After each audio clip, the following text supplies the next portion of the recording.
Okay. All right, everybody. Good afternoon. Thank you for spending a half an hour with us here today. This is Spy versus Spy, tips from the trenches for red and blue teams. So if that's not what you were hoping for, probably a good time to go.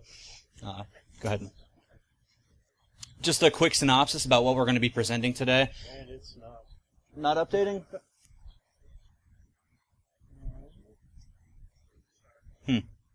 Yeah, the Shark's pretty sweet, right? Well, I'll go ahead and talk through this while Tom figures out the technical situation. But basically, we're going to go through defenses for several common but still very effective attacks. We're going to take a phased approach to them, so we're going to first talk about the attack at its most basic level and then what defense might look like for that, and we're going to kind of ramp up from there and kind of go back and forth a little bit and demonstrate that sort of cat and mouse nature that attacks have. We're good. All right, sweet. Nice job. Yep, let's go. So, a little bit about us. I'm Jeff, at Jamcut on various social medias. I'm an associate principal consultant at Secure States, and my primary area of focus is on the offensive side of security. All right. And as you guys can see, my name is Thomas McBee. My Twitter handle is @Tafanis. I'm a senior analyst at Secure State and primarily responsible for defensive services. Okay, so we're going to get right into it here. These are the three attacks that we're going to be using as examples today. So phishing, malicious devices, and various password attacks. So we're going to jump right in with phishing to start. This is something that everyone should be aware of and should be familiar with this attack. We're going to use social engineering specifically delivered through email. We have a variety of intended results, but usually credentials or shells, and it's often associated with terrible stock images like some of the ones that you see up here on this slide. Okay. So some of the basic defenses that we like to put in place for phishing, of course, being like the number one standard, right? User awareness training.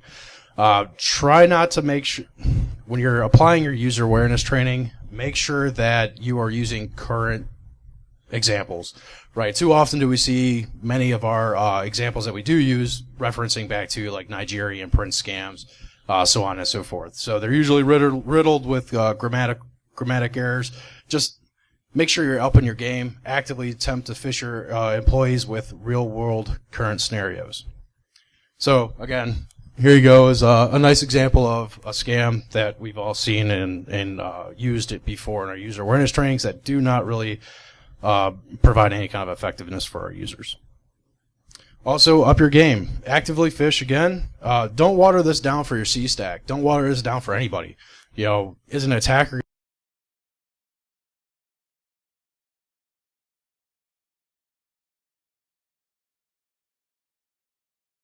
going to make it easy or make the fish to not to be too realistic. No, they're going to invoke emotions. They're going to use any way necessary that they can to get sensitive information out of you or proprietary information. So make sure you're doing the same thing. Actively phish your people. Okay, so Tom's kind of talked about that basic level of defense for phishing and starting with training the users and making sure that they're aware, able to report an attack, spot an attack, that kind of stuff. So as a result, as an attacker, really to up our game, we have to send a better phish as well. So like Tom mentioned, the days of the Nigerian prints are long gone. They've been gone for quite some time. What we really have to do is some actual in-depth research on our targets, both social and technical research. Look for, technical triggers that are occurring at the organization that can lend legitimacy to your pretext and put some effort into that pretext, right? You have to take all these little bits of information and combine them together and to make something that's going to be actually good and actually enticing for your user. If you don't already follow John Lambert on Twitter, you should check that account out. He's a Microsoft employee, and he's constantly posting real interesting lures and other type of actual phishing attacks that people see in the wild. So those are good places to start for some interesting types of attacks. So these two images up here are just a couple of examples. You're not going to be able to take a template, really, and use it right out of the box and no matter what tool you use. But these are some templates that we provide with Kingfisher, which is a phishing tool that Secure State has developed and made available. And this is what we kind of mean by making them look a little bit more presentable, right? You want to actually apply some HTML, some CSS. You want to make these look like legitimate messages or legitimate websites if you're setting up a credential gathering page. So nothing super janky looking like we see a lot with other training solutions. In addition, you may want to consider using creative domains. So a lot of times one of the first things that you might try is just spoofing directly in from the domain that you're targeting. That doesn't work that often, but it's still worth giving a shot sometimes. If you find yourself not able to do that, up here we have .corn, which is actually not a valid TLD, but at first glance, when it shows up in Outlook, it looks very similar to .com. So if we were going to try to spoof into like BSidesCleveland.com, we might send it from BSidesCleveland.corn and get that to inbox, and the users might click it on first glance. These other two links here, no, it's fine. These other two links are a couple of different tools. There's screenshots up here now to demonstrate them. The first one is a website, expireddomains.net, which does what it sounds like it does. You can search out any different keyword or any different domain, and it'll show you domains that have recently expired that you can grab and then use to fish from. And the second one is a Python script that I wrote that's it's pretty simple, but it takes a list of domains as input that you might have found during reconnaissance, and it'll tell you when those domains are going to expire. And in the time frame that you're doing your assessment in, you may be able to grab one of those domains and use it during your assessment. Okay, so now that the attack team is introducing better phishing techniques, we want to make sure that we're doing the same thing. We want to introduce some better technical controls that will help to alleviate some of these attacks. So things like sender policy framework, introducing DKIM, and applying transport rules to our Exchange servers. So anybody here familiar with sender policy framework? Yeah, a couple of you. It should be pretty popular by now, right? But unfortunately, many people don't. They don't apply it, or they still utilize the soft fail instead of going with an actual hard fail. So sender policy framework, for those that don't know, it allows you to designate who has the authority to send on behalf of your domain. So again, make sure when you're applying your sender policy framework, just suck it up. Don't worry about the testing piece. Activate that hard fail. Who's familiar with domain key identified mail? Couple of you? Okay, cool. So even better. So here's a nice little link from Wiki that goes into great depth and detail on DKIM, but basically it's your public and private key sessions for exchanging mail. So we allow, with DKIM, you are able to pick and choose which portions of your message, whether you want to make it maybe the message header, which is probably a good idea, to use for your encoding. That then gets hashed up. Your public key gets posted up into DNS records, and then as the mail on the receiving end, it then takes that public key to authorize or authenticate the sender. Also, using things like Exchange transport rules. It's very similar to Outlook rules, but you're going to do this at the Exchange level. So before it even gets to your user's inbox, and take advantage of things like Jeff was saying. Attackers are going to use top-level domains that don't exist, things like .corn. So why not block that out? Why not prevent that from even getting to your user's inbox in the first place? So use these. Definitely send them over to a black hole, and maybe even do some alerting to those attempts. Okay. So now Tom's got his second layer of defense in. He's got his technical controls implemented. As he's putting in things like SPF and DKIM, that's definitely going to really put a damper on our ability to send and spoof from that domain. So we're certainly going to have to actually go and buy a domain, set up an SPF record of our own, and be able to send in, make sure everything's on the up and up in terms of the sending domain that we're doing. On top of that, some other kind of sneakier attacks that you might consider doing, send a meeting invite instead of a regular email message, right?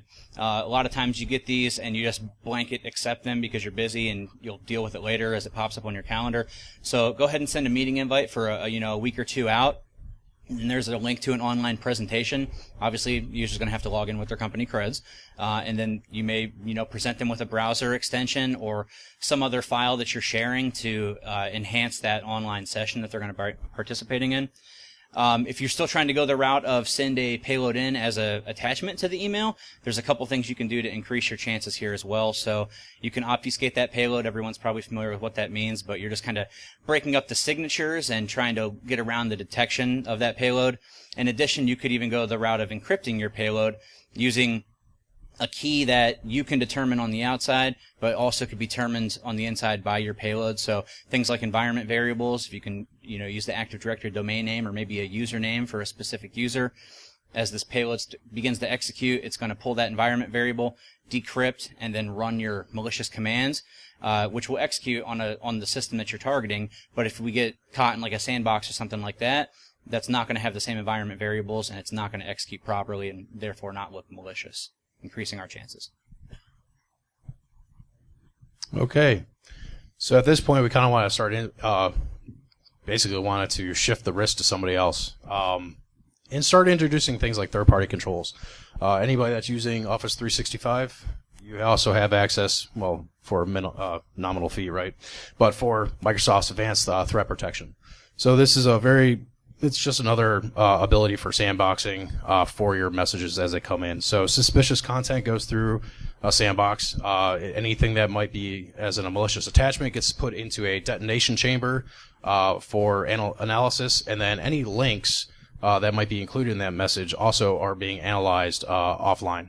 So, and it happens pretty fast, but in the event that the user themselves are clicking the link a little bit faster than the cloud service can analyze the link, they will get a notification that says, hey, this thing looks malicious, this thing looks funky or fishy. You might want to think twice before you proceed further. Also, this does open up in Azure for their analysis piece, so it's kind of handled off your sites. Mimecast also does very similar activities. It's very similar to Microsoft's solution, except for they also add in domain reputation and domain age verification. So if you just spun up a new domain to try to fish with, and you send somebody over to send a fish over to somebody that's using Mimecast, it will check the age of your domain registration to see how long have you been active. And if you haven't, they're going to send you right over to a black hole. Okay, so one attack down, two more to go. Second one here we're going to talk about is malicious devices. This is also obviously a pretty common attack.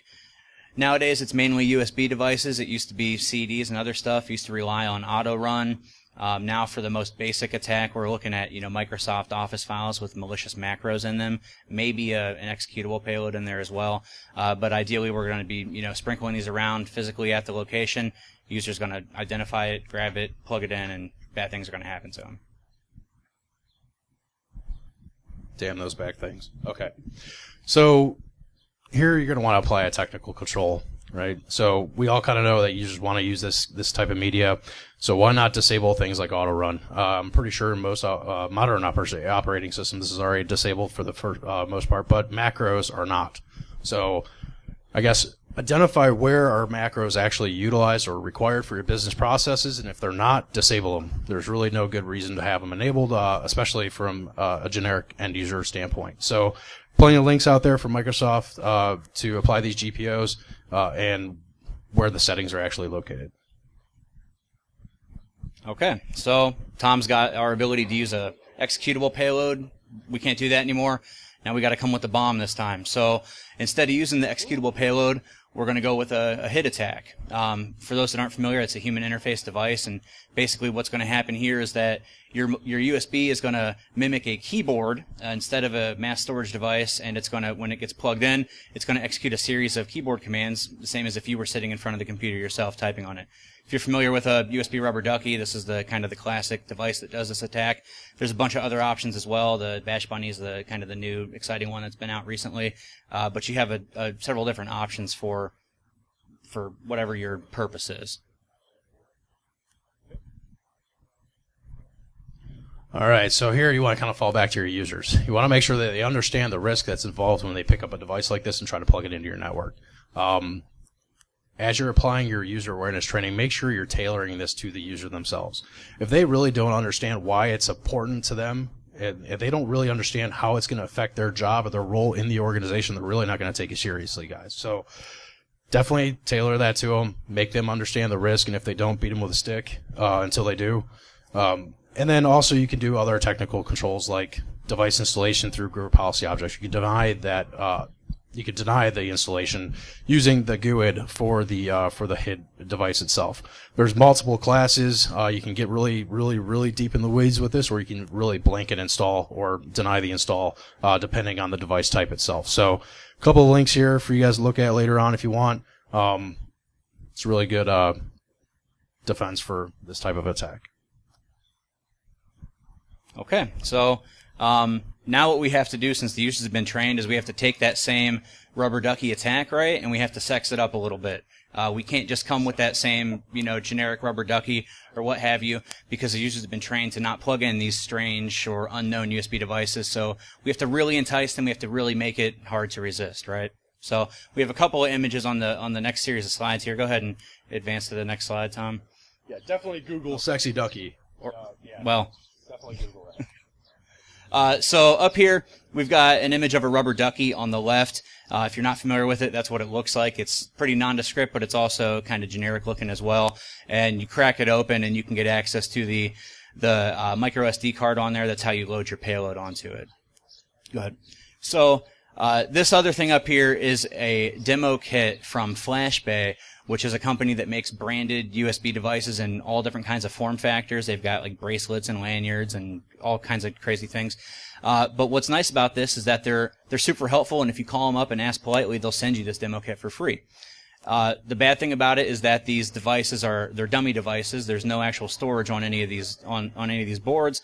But the good thing is that you can open these things up pretty easily and get to doing some modifications and some customization. So here what we've done is we've opened up one, and we're trying to put a rubber ducky in here. You can see in the first image it doesn't quite fit. It's not a problem. Just grab yourself a little strip of sandpaper and shave off like 1 millimeter on either side of that ducky PCB.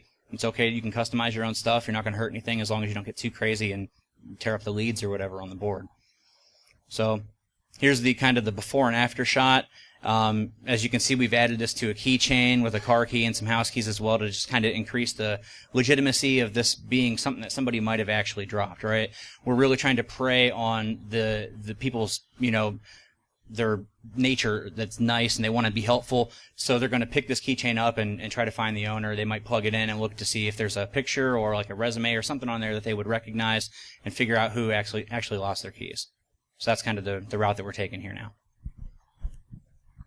Okay, so what can we do to stop a ducky attack? You can start looking at things like standardized hardware.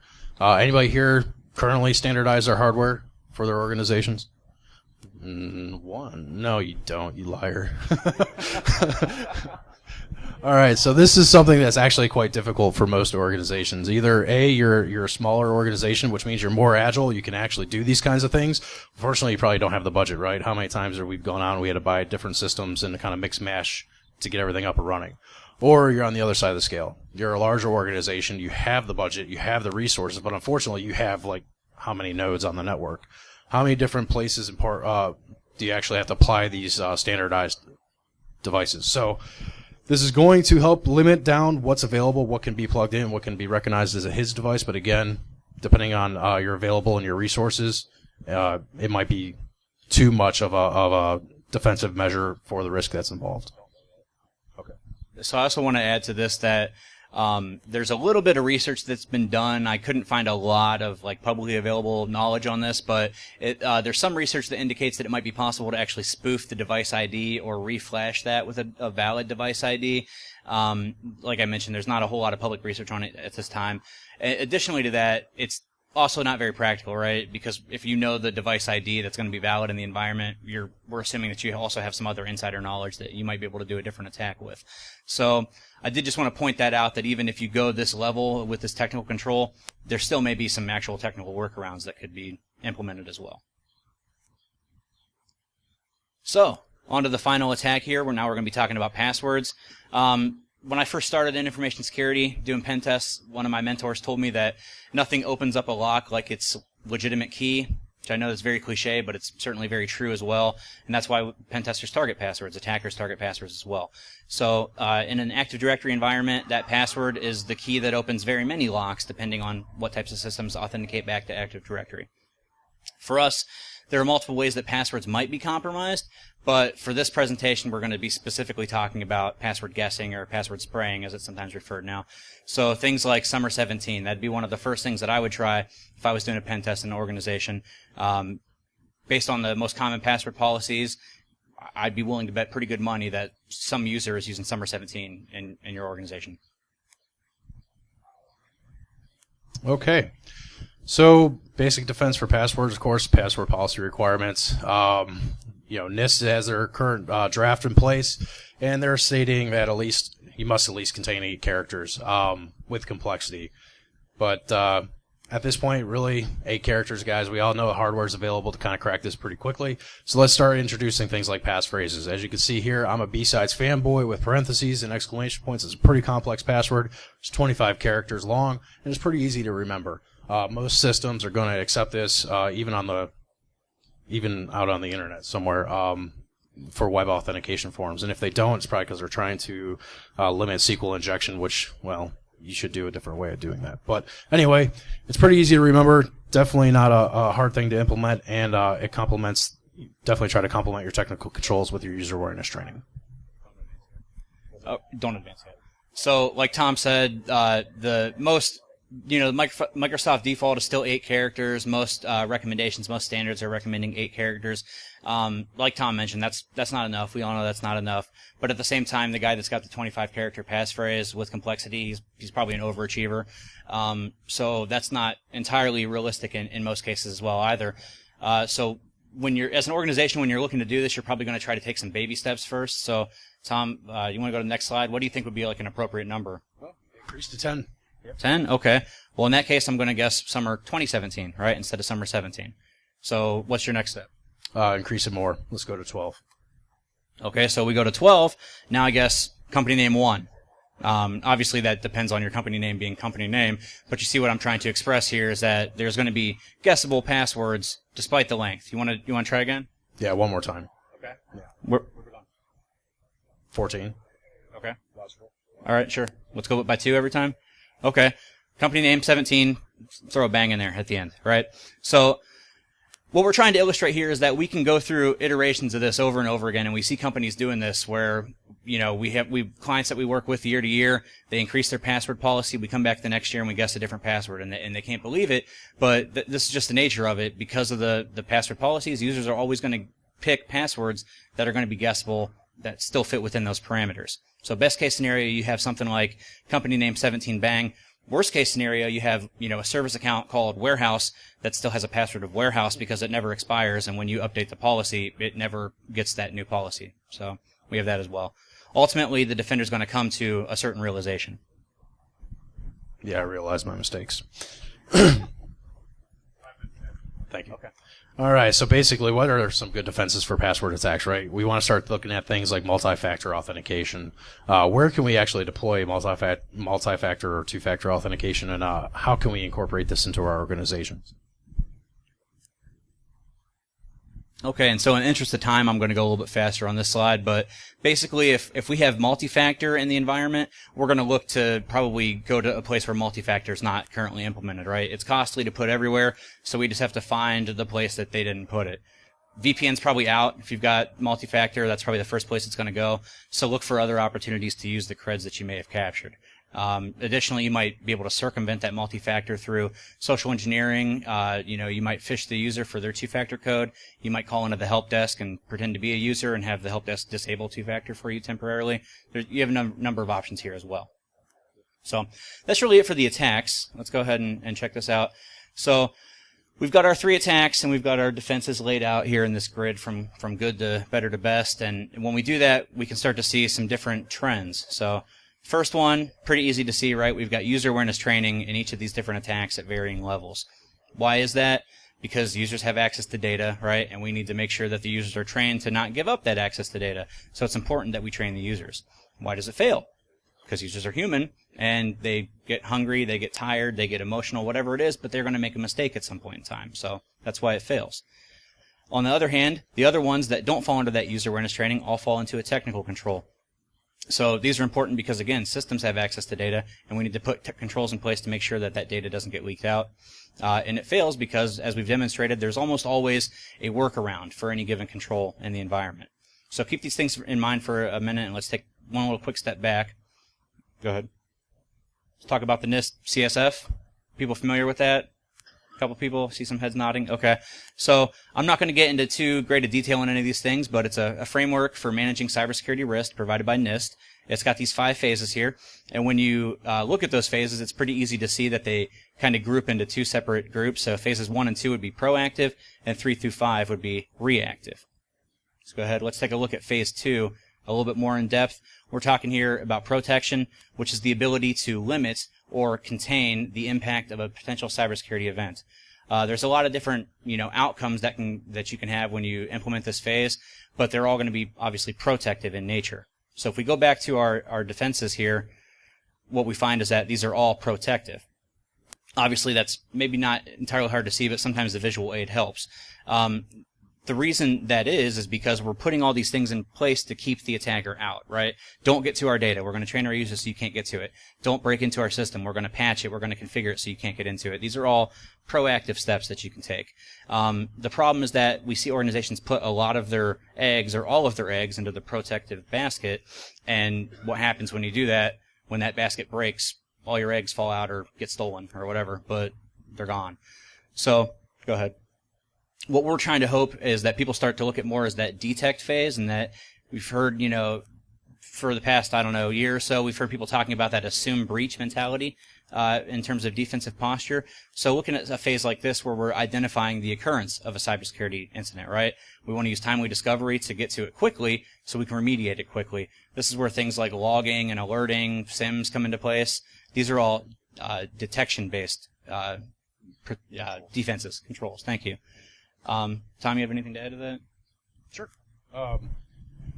In addition to some of those techniques, you also look at things like honeypots. Anytime you can saturate your network with something else that could be a detection mechanism, it's going to provide you that first layer of notification. So a lot of these other controls are very great, but start introducing honeypots into your network. Start saturating things, making it look very legitimate. And I know they kind of had a bad rap a long time ago. People weren't properly configuring them. And it would introduce a potential breach point into the environments. But if you do take the time to configure them correctly, make sure you don't do SMB and then bind on the same box. They are going to do very, very good things for you. They're going to look very enticing, and it's a great way to alert to different activity going on in your environment. All right. Well, that's it for our presentation. We thank you for your time. There's a couple of resources up here as links. We're going to go ahead and publish these slides so you can get access to these links. We had a lot of links in here. We also want to take just a quick second to thank the BSides Cleveland organizers for putting this event on for us, as well as Emily Gundry back there for the fantastic slides that you guys got to see. Thank you. Any questions? I got a question. Yeah, sure.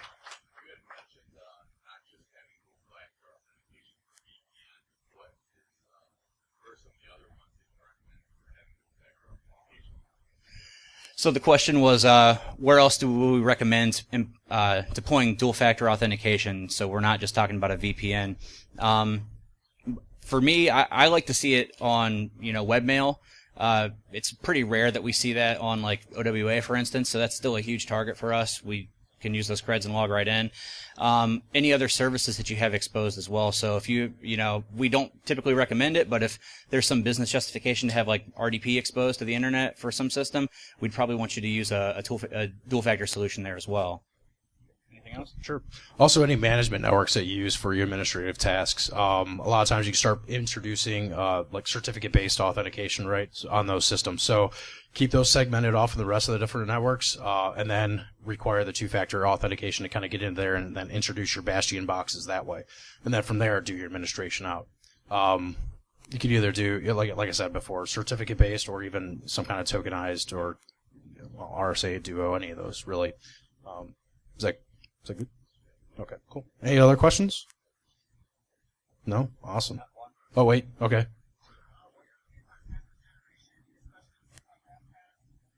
So what is the opinions on password generation and things? Sure. Password generation is great. I mean, especially if you have a vault to keep it in. As long as you have that master password. Things with though that would take care and consideration on that is don't leave it unlocked. So often we see those password vaults kind of hanging out there. We have one master password to get into all our different passwords. A lot of those have functionalities to auto-lock those upon either idle timeout or minimizing. So definitely take the extra steps to help secure that. But yeah, they're definitely